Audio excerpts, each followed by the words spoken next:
তার মধ্যে কালামের মাজিদ থেকে আমি আলোচনা করেছিলাম আল্লাহ তাআলা বলেন কদ সাদ্দাকতা রুইয়া ইন্না কাযালিকা নাজজিল মুহসিনিন। হে ইব্রাহিম আলাইহিস সালাম, আপনি তো স্বপ্নকে সত্যে রূপান্তরিত করলেন। আপনি স্বপ্নকে কি সত্যে রূপান্তরিত করলেন। অর্থাৎ ইব্রাহিম আলাইহিস সালাম স্বপ্নে দেখেছে যে ইসমাঈল আলাইহিস সালামকে কি করতেছে, জবাই করতেছে, কুরবানি করতেছে।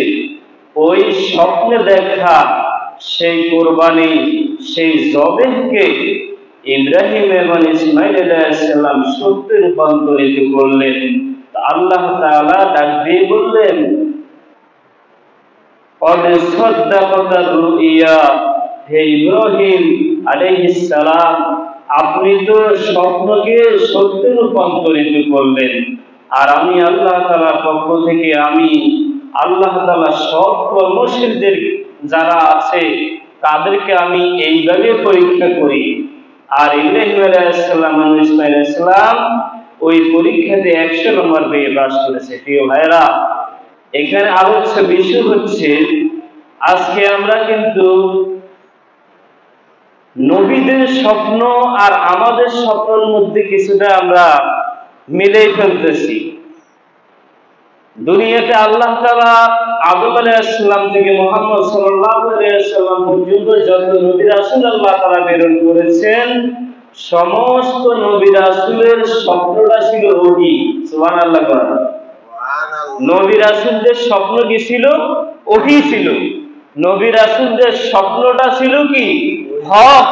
স্বপ্নটা ছিল একটা সত্য স্বপ্ন যেটা সেটা ছিল আল্লাহর পক্ষ থেকে কোরআনের মধ্যে যেমন আয়াত ওহী হিসাবে নাযিল করতেন, ঠিক তেমনি ভাবে আল্লাহ তাআলার পক্ষ থেকে নবী রাসূলদের স্বপ্নটাও একটা ওহী ছিল। এজন্য নবী রাসূল যা স্বপ্ন দেখতেন তা ওহী হিসাবে উম্মতের উপর প্রয়োগ করতেন, উম্মতের কাছে সেটা ব্যক্ত করতেন, ব্যাখ্যা করতেন এবং সেটা উম্মতের উপর কি হয়ে যাইত? হুকুম হয়ে যাইত, আদেশ হয়ে যাইত। এই বিদায় ইব্রাহিম আলাইহিস সালাম তার স্বপ্নকে সত্যে রূপান্তরিত করলেন। প্রিয় ভাইরা, আমরা আজকে সেই স্বপ্নের সাথে আমাদের স্বপ্নটাকে মিশ্রণ করে ফেলছি। যখন আমরা রাতে কোনো স্বপ্ন দেখি, সকালবেলা আমরা সেই স্বপ্ন নিয়ে বহু হুজুরের কাছে যাই ব্যাখ্যা খুঁজি, অথবা হুজুর ছাড়া বিভিন্ন লোকদের কাছে আমরা সেগুলো বলি, এটার ব্যাখ্যা কি হতে পারে, আমি এখন কি করতে পারি, এরকম একটা ব্যাখ্যা চাই কি চাই না বলেন? আমরা সবাই চাই। প্রিয় ভাইরা, এখানে আপনাকে লক্ষ্য রাখতে হবে নবী রাসূলরা গুমজান থেকে, কিন্তু আল্লাহ তাআলা তাদের অন্তরটাকে ঘুমাইতে দেন না। আল্লাহ তাআলা তাদের অন্তরটাকে জাগ্রত রাখেন। তারা যা কিছু স্বপ্নে দেখে, তারা চোখ বন্ধ থাকলেও তিনারা অন্তরটা জাগ্রত থাকে, অন্তরটা খোলা থাকে, জাগরণ থাকে। এজন্য আল্লাহ তাআলার পক্ষ থেকে তাদের অন্তরের মধ্যে একটা ইলহাম করে দেওয়া হয়, একটা ওহী প্রেরণ করা হয়। এটাকে আমরা শরীয়তের ভাষায় স্বপ্ন বলি, নবী রাসূলদের স্বপ্ন বলি। কারণ নবী রাসূলরা চোখ বন্ধ রাখেন কিন্তু অন্তর খোলা থাকে। আমার ভাইরা, আমাদের মধ্যে অনেক এমন আছেন যারা স্বপ্নের মধ্যে দেখতেছে যে সে তার ছেলের কান বিন্দাতেছে, সে তার ছেলের কানের মধ্যে সুই দিয়ে কানের মধ্যে ঝুলিয়ে দিতেছে। সকালবেলা উঠে ওই স্বপ্ন মোতাবেক তার সন্তানের কানটাকে পড়ে, কানটাকে বিন্দাইয়া কানের মধ্যে ঝুলিয়ে দেয়। এরকম আছে না নাই? এরপরে এমন মুসলমানও আছে যারা স্বপ্নের মধ্যে মান্যত করে, স্বপ্নের মধ্যে অনেক কিছু দেখে। এই জন্য সকালবেলা উঠে মাজারের মধ্যে ছাগল মান্যত করে, গরু মান্যত করে, মহিষ মান্যত করে। এরকম মুসলমানও আছে না নাই? আমার ভাইরা, আমার আপনার স্বপ্ন চাই সেটা রাত্রে যেই কোনো সময় আমি আপনি দেখি না কেন, আমার আপনার অন্তরে কখনো আল্লাহ তাআলার পক্ষ থেকে ইলহাম আসে না, আল্লাহ তাআলার পক্ষ থেকে ওহী আসে না। আমার আপনার স্বপ্নের মধ্যে আমরা যা দেখি সবগুলো হচ্ছে শয়তানের ওয়াসওয়াসা।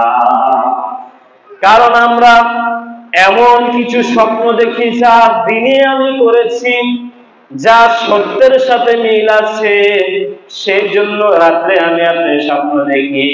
কারণ দিনে এমন কিছু বিষয় আছে যেটা আমরা বারবার অন্তরের মধ্যে জপি, বারবার সেটা আমরা খেয়াল করি, বারবার সেটাকে আমরা বারবার রিপিট করি, যার কারণে স্বপ্নের মধ্যেও শয়তান আমাদেরকে সেগুলা আবারও দেখায়।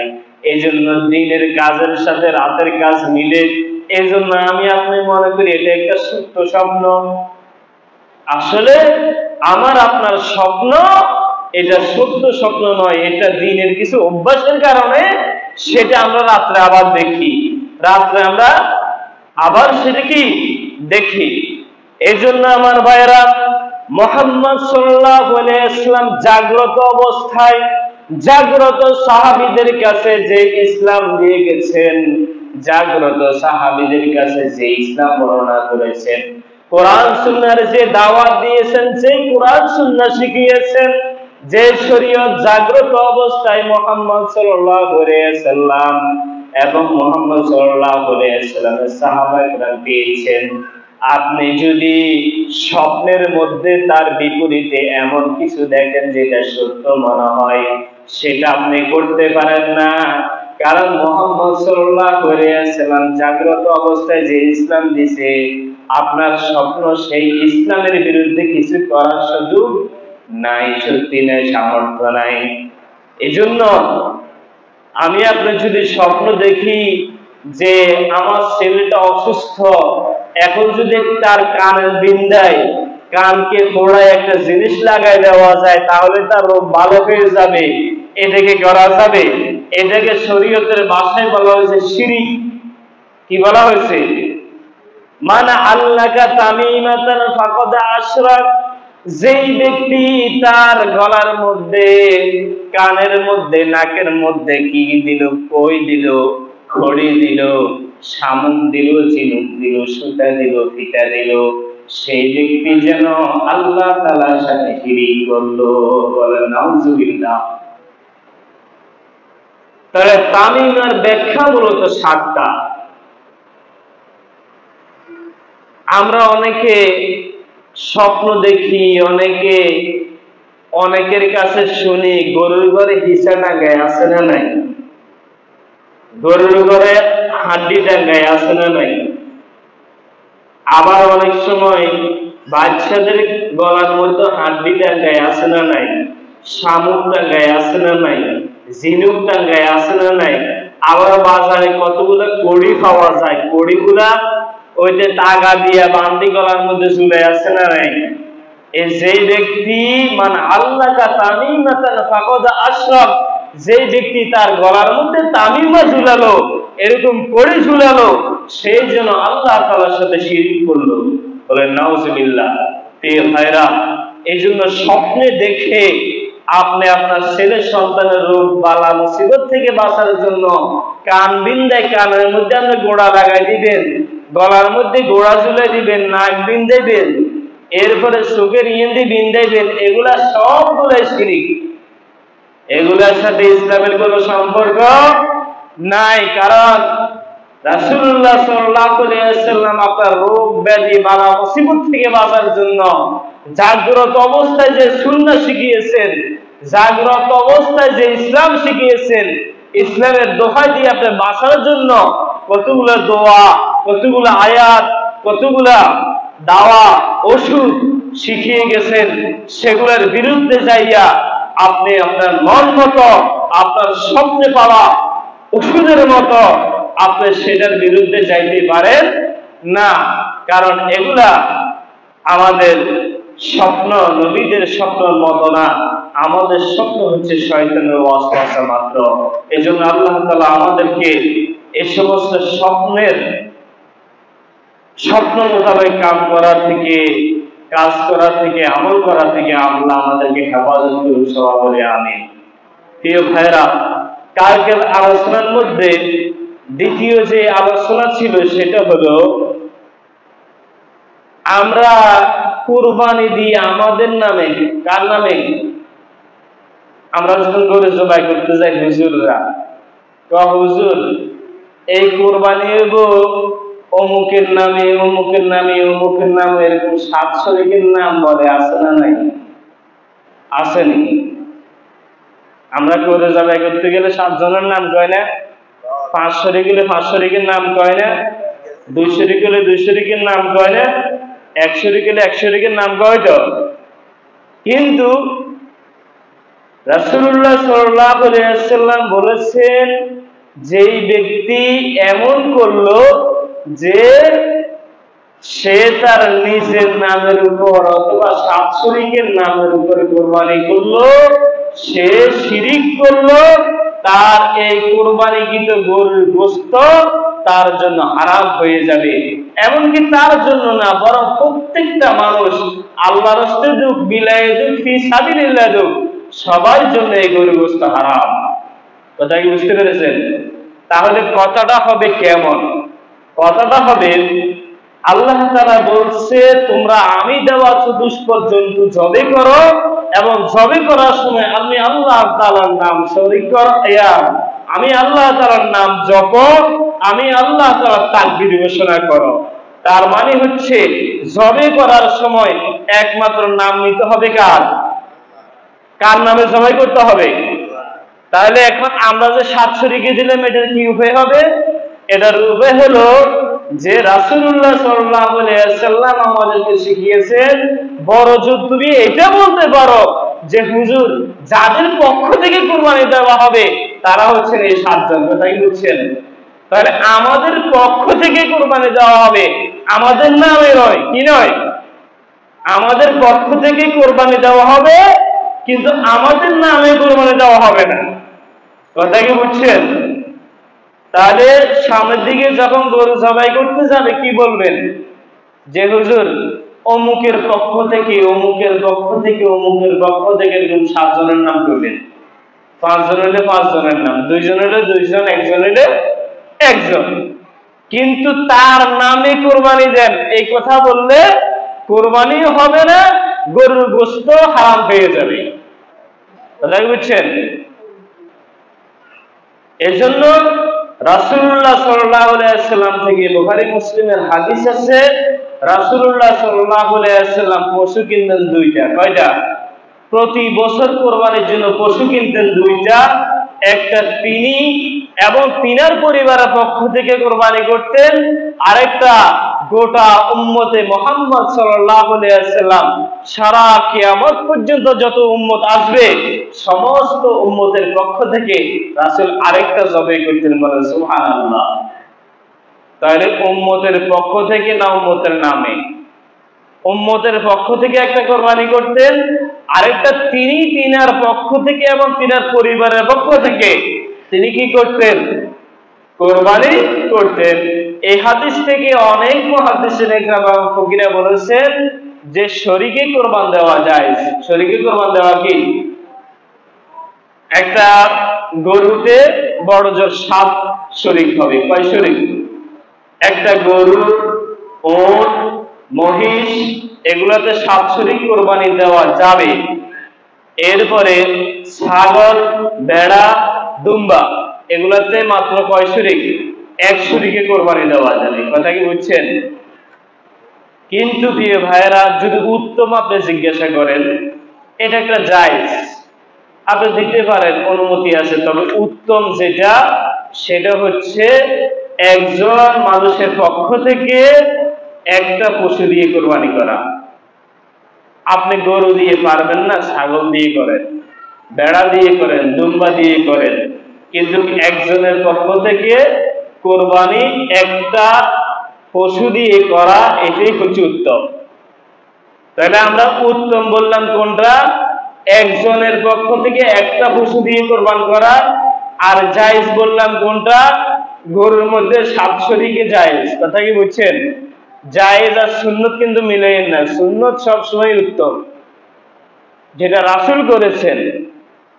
আর জায়েজ যেটা কোন রকম করে বাঁচি, কোন রকম কি করে বাঁচি। আর উত্তম হচ্ছে রাসূল যেটা করেছেন হুবহু সেইভাবে করা, আমাদের জন্য পরিপূর্ণ সুন্নাত বয়ে আনে। আল্লাহ তাআলা আমাদেরকে নিয়ত সহি করে আমাদের পক্ষ থেকে কোরবানি করার তৌফিক দান করুন। এবার কোরবানি কার উপর ফরজ? কোরবানি প্রিয় ভাইরা, আমরা সবাই জানি কোরবানি ঈদ হচ্ছে 3 দিন। কয় দিন? 10 তারিখ, 11 তারিখ এবং 12 তারিখ। এই 3 দিনের মধ্যে যদি কোনো ব্যক্তির কাছে ৮০,০০০ টাকা ক্যাশ হয়ে যায়, এই 3 দিনের ভিতরে যদি কারো কাছে ৮০,০০০ টাকা ক্যাশ হয়ে যায়, আর সেই ব্যক্তি একজন সুস্থ, একজন বালেগ, একজন কি আকলমন্দ হয়, তাহলে তার উপর কোরবানি ফরজ। তার উপর কি কোরবানি ফরজ, কোরবানি ওয়াজিব। কি বলেছি? একজন আকলমন্দ, বালেগ এবং কি সে ৮০,০০০ টাকার মালিক এই 3 দিনের ভিতর হয়ে যায়, তাহলে তার উপর কোরবানি ওয়াজিব। কথা কি বুঝছেন? এখন আমরা তো ওই 3 দিনের টাকা হিসেব করি না, আমরা আগে হিসেব করি। আমরা অনেকে এখন থেকে গরু কিনা শুরু করে দিছি না? সেরকম করতে পারেন, তবে এটা হচ্ছে সর্বশেষ সীমা, যে এই দিনগুলোর ভিতরে যার টাকা এখনো কি হয় নাই, জোগাড় হয় নাই, কিন্তু একটা সময় দেখা গেছে জোগাড় হয় না, না হইতে কিন্তু 12 তারিখের মধ্যে তার কি হয়ে গেছে, সূর্য ডুবার আগে তার কাছে ৮০,০০০ টাকা ক্যাশ আসি গেছে, তাহলে সেই ব্যক্তিও কোরবানি করা ওয়াজিব। কথা কি বুঝছেন? তাহলে কোরবানির নেশাব বলছি কত? ৮০,০০০ টাকা। এখনো ৮০,০০০ টাকা থাকলে কিনে ফেলাইবেন। আর যদি ৮০,০০০ টাকা এখন না থাকে, ৮০,০০০ টাকার জন্য অপেক্ষা করবেন। যদি 12 তারিখের আগে আপনার কাছে চলে আসে, ওই 3 দিনে আপনি কি করতে পারবেন? কোরবানি করতে পারবেন। তবে কোরবানির দিন সমূহের মধ্য থেকে উত্তম দিন হচ্ছে 10 তারিখ। কত তারিখ? যেদিন হাজিরা কি করে? কোরবানি দেয়। হাজিরা 10 তারিখ কোরবানি দেয় না? এই হাজিদের সাথে 10 তারিখে কোরবানি দেওয়া হচ্ছে উত্তম। বাকি 10, 11, 12 এই 3 দিনে যেই কোনো দিন আপনি কোরবানি করতে পারবেন। আল্লাহ তাআলা আপনার কোরবানি কবুল করুন। প্রিয় ভাইরা, কোরবানির আলোচনা আমরা ইনশাআল্লাহ পরে করব। তবে আমরা যারা নেশাবের মালিক না, গরিব, মধ্যবিত্ত, অনেকে আছে কোরবানি করে না, আল্লাহ রাসূল সাল্লাল্লাহু আলাইহি ওয়াসাল্লাম কিন্তু তাদেরকেও সুযোগ দিয়েছেন। তাদেরকেও কি দিয়েছেন? আসলে কোরবানির আগে মুহূর্তে আমরা যা যা আমল করি, এগুলা হাজীদের অনুকরণ।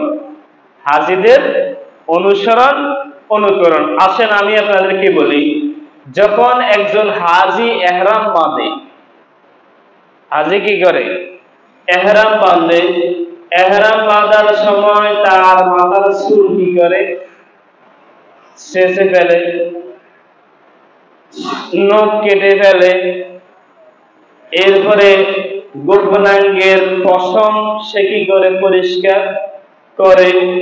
এরপরে সে কি করে? আল্লাহু আকবার, আল্লাহু আকবার, লা ইলাহা ইল্লাল্লাহ, আল্লাহু আকবার, তাকবীর বলে কি বলে না? এরপরে কোরবানের যে আইয়ামে তাশরিকের যে তাশরিক আছে, আল্লাহু আকবার, আল্লাহু আকবার, লা ইলাহা ইল্লাল্লাহ, আল্লাহু আকবার, আল্লাহু আকবার, তারা একটা বাড়তি বলে শুধু লাব্বাইক আল্লাহুম্মা লাব্বাইক লা শারীকা লাকা লাব্বাইক ইন্নাল হামদা ওয়ান নি'মাতা লাকা ওয়াল মুলক লা শারীকা লাকা লাব্বাইক। এটা শুধু আমাদের চেয়ে তারা একটু বাড়তি বলে, কারণ আমরা তো আর সেখানে হাজিরা দিতে যাই না, এর জন্য আমরা এটা বলি না। কিন্তু বাকি সবগুলো আমল তারা সেখান থেকে করে, আর তাদের অনুসরণ করে গোটা পৃথিবীর মুসলিম উম্মাহ তাদের অনুসরণ করে। তো তাদের অনুসরণ করে গোটা পৃথিবীর মুসলিম উম্মাহ দুইটা নেক আমল অর্জন করে। একটা হচ্ছে হাজীদের অনুসরণ করে সে একটা কবুল হয় যেমন উমরা সওয়াব পায়, বলেন সুবহানাল্লাহ। এবং সাথে সাথে তারা যে কোরবানি করে, তারা যে 10 তারিখে কোরবানি করে, আমরা তাদের অনুসরণ করি। কি কি অনুসরণ করি আমরা? তারা মাথার চুল কামায়, নখ কাটে, তারা গোপনাঙ্গের পশম পরিষ্কার করে। সেম আল্লাহ রাসূল বলেছেন, কোন ব্যক্তি যদি জিলহজ মাসের চাঁদ ওঠার আগে তার নখ, তার চুল, তার গোপনাঙ্গের পশম পরিষ্কার করে, হাজীদের অনুসরণ করে, তাহলে সে যেন একটা কবুল হজের সওয়াব অর্জন করলো, বলেন সুবহানাল্লাহ। তাহলে সবার যত সুযোগ আছে না নাই? তাহলে আমরা এই চাঁদ ওঠার আগে, আজকে 22 তারিখ, জুলকদ মাসের 22 তারিখ, এই মাসের আছে আজ হয়তো 7 বা 8 দিন। এই 7 বা 8 দিনের ভিতরে আমরা আমাদের চুল কাটা দরকার হলে কেটে ফেলবো, আমাদের নখ, এরপর আমাদের গোপনাঙ্গের আরো যা যা করা লাগে আমরা নিজেদের শরীরের সাফসফাই পবিত্রতা আমরা চাঁদ ওঠার আগে আমরা করে ফেলবো। এটা হাজীদের অনুসরণ। এটা যদি করতে পারি তাহলে আমরা কোরবানি না করেও একটা কবুল কোরবানির সওয়াব। দেখেন, আপনি 1 লাখ টাকা খরচ করে একটা গরু কিনেছেন, কিন্তু আপনি সেই গরুটা দিয়ে কোরবানি করছেন, কোরবানি কবুল হয়েছে কি হয়েছে না এটা কি আপনি জানেন? কিন্তু আল্লাহ রাসূল ওয়াদা দিয়েছে, যদি হাজীদের অনুসরণে এই কাজগুলো করো তাহলে তোমার জন্য একটা কবুল কোরবানি করলে যে সওয়াব, সেই সওয়াব তোমাকে দেওয়ার ওয়াদা করা হয়েছে। এজন্য আমাদেরকে এই কাজগুলো কিন্তু করে ফেলতে হবে। প্রিয় ভাইরা, শেষ যে আলোচনা সেটা হচ্ছে আল্লাহ তাআলা বললেন ওয়াল ফাজরি ওয়া লায়ালিন আশর। আল্লাহ তাআলা ফজরের সালাতের সময়ের কসম খাইছেন কোরআনুল কারীমে, এমন কসম খেয়েছেন আল্লাহ তাআলা এই জিলহজ মাসের 10 দিনের। কয় দিনের? 10 দিনের। তার মানে আল্লাহ তাআলার কাছে এই জিলহজ মাসের প্রথম যে 10 দিন আছে, এই 10 দিনের একটা মূল্য আল্লাহ তাআলার কাছে আছে। হাদিস শরীফে রাসূলুল্লাহ সাল্লাল্লাহু আলাইহি ওয়াসাল্লাম বলেছেন, আল্লাহ তাআলার বছরের দিন হচ্ছে 365 দিন। 365 দিনের মধ্যে আল্লাহ তাআলার কাছে সবচেয়ে উত্তম হচ্ছে এই জিলহজ মাসের প্রথম 10 দিন, বলেন সুবহানাল্লাহ। এবং রাসূলুল্লাহ সাল্লাল্লাহু আলাইহি ওয়াসাল্লাম আরো বলেছেন, যেই ব্যক্তি এই জিলহজ মাসের প্রথম 10 দিনের কোন একটা রোজা রাখবে, একটা রোজার বিনিময়ে গোটা 1 বছর রোজা রাখলে যে সওয়াব, সেই সওয়াব আল্লাহ তাআলা তাকে দান করবে, সুবহানাল্লাহ। কয়টা? একটার জন্য 1 বছর। তাহলে 10টার জন্য কয় বছর? 10 বছর। আবার আবেগে পড়ে কি কোরবানির দিন রোজা রাখবেন না, যেহেতু সওয়াব অনেক বেশি কোরবানির দিনে রোজা নাই না, আল্লাহ তাআলা নিষেধ করেছেন। আল্লাহ তাআলা বলেছেন, আমি গোটা পৃথিবীতে কিছু মানুষকে খুঁজে খুঁজে আমি আমার কাবার বাইতুল্লাহর কি বানিয়েছি, মেহমান বানিয়েছি, তাদেরকে আমি এই 3 দিন খাওয়াবো এবং তাদের সাথে গোটা মুসলিম উম্মাহকেও আমি এই 3 দিন মেহমান বানিয়ে দেব, সুবহানাল্লাহ। তার মানে তাদেরও এই 3 দিন আল্লাহ তাআলা মেহমান হইয়া তারা গেল কাবাতে, আর আল্লাহ তাআলা গোটা মুসলিম উম্মাহকে আল্লাহ তাআলা এই 3 দিন মেহমান হুকমান বানিয়েছেন। এই 3 দিন তাদের জন্য রোজা রাখা আল্লাহ হারাম করে দিয়েছেন, সুবহানাল্লাহ। তাহলে একদিন রোজা রাখলে 1 বছরের সওয়াব, আর 10 দিন যদি কোনো ব্যক্তি রোজা রাখে আল্লাহ তাআলা গোটা 10 বছর রোজা রাখলে যে সওয়াব, সেই সওয়াব আল্লাহ তাআলা দান করবেন। আল্লাহ তাআলা আমাদেরকে এবং আমাদের মহিলাদেরকে রোজা রাখার তৌফিক দান করেন। প্রিয় ভাইরা, দ্বিতীয়, এই 10 দিনের 10টা রাত আছে না নাই?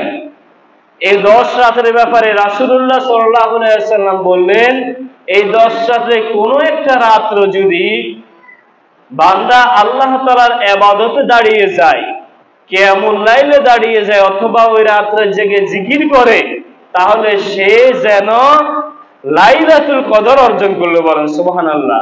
তাহলে এক রাত্রে সে একটা লাইলাতুল কদর অর্জন করলে 86 বছর 83 বছর ইবাদত করার সওয়াব। তাহলে 10 রাত্রি সে যদি করে, 10 রাত্রি যদি সে এরকম আল্লাহ তাআলার সাথে, আল্লাহ তাআলার কাছ থেকে মাবরুর নিতে পারে, কবুলিয়ত নিতে পারে, তাহলে সে এরকম 10টা লাইলাতুল কদর সে অর্জন করলো। বলেন সুবহানাল্লাহ।